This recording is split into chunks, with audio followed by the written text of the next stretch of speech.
We found a revised will. It appears everything has been left to you, Miss Lee. My husband looked me in the eyes and calmly told me I deserved nothing. After 15 years of marriage, that was how everything ended. No shouting. No tears. Just cold words that changed my life forever. My lawyer has prepared everything, Michael said as he slid a thick envelope across the dining table. I stared at it for several seconds before opening it. Inside were divorce papers, property documents, bank statements. Everything had already been transferred into his name. The house, the cars, our savings. Even the small investment account I believed we owned together. It was all gone. You planned this? I whispered. Michael didn't answer immediately. Instead, he stood up, adjusted his expensive suit, and looked toward the large living room window.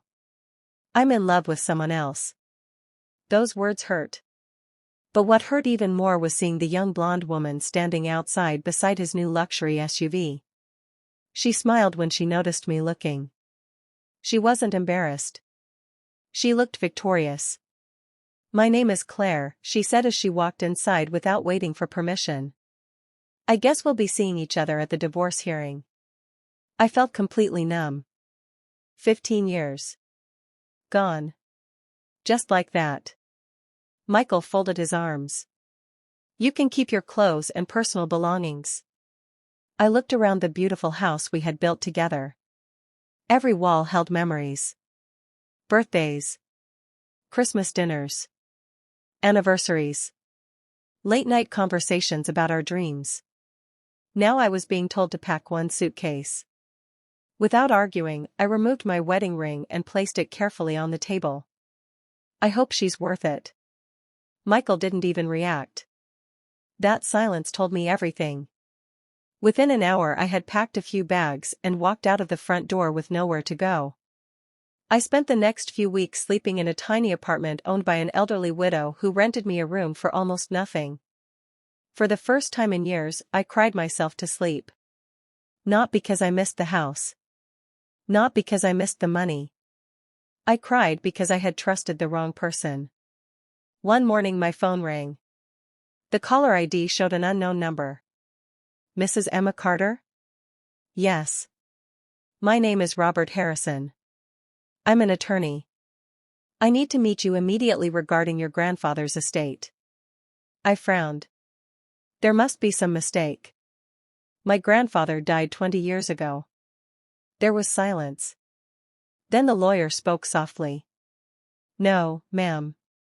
Your grandfather passed away 3 days ago. I nearly dropped the phone. What? You are the sole beneficiary of his estate.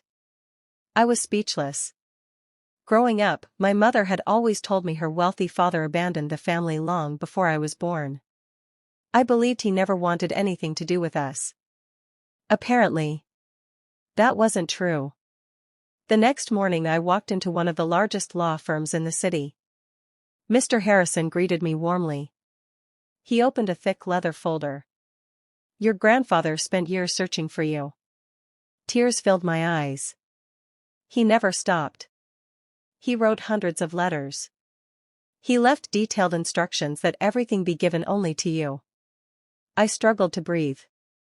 What exactly did he leave? The lawyer smiled gently. A private investment company. Several commercial buildings.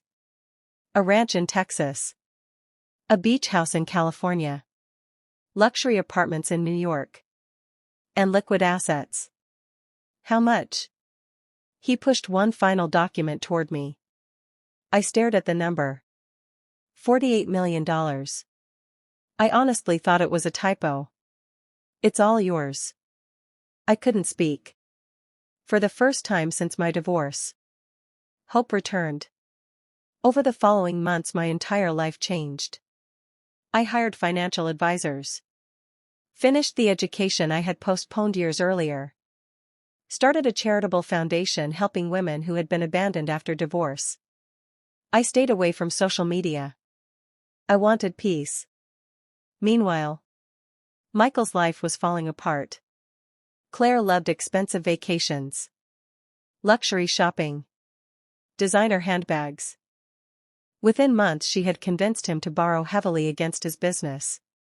When the economy slowed, everything collapsed. Clients disappeared. Investors pulled out. His company filed for bankruptcy. Then Claire disappeared too. She left him with unpaid debts and an empty house. One rainy afternoon nearly a year later, someone knocked on my office door. It was Michael. He looked older, thinner, exhausted. I made the biggest mistake of my life.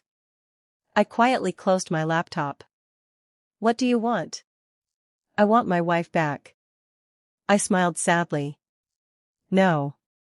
Emma, please. I've changed. I looked directly into his eyes. You didn't change. You just ran out of options. He lowered his head. I didn't know. Didn't know what?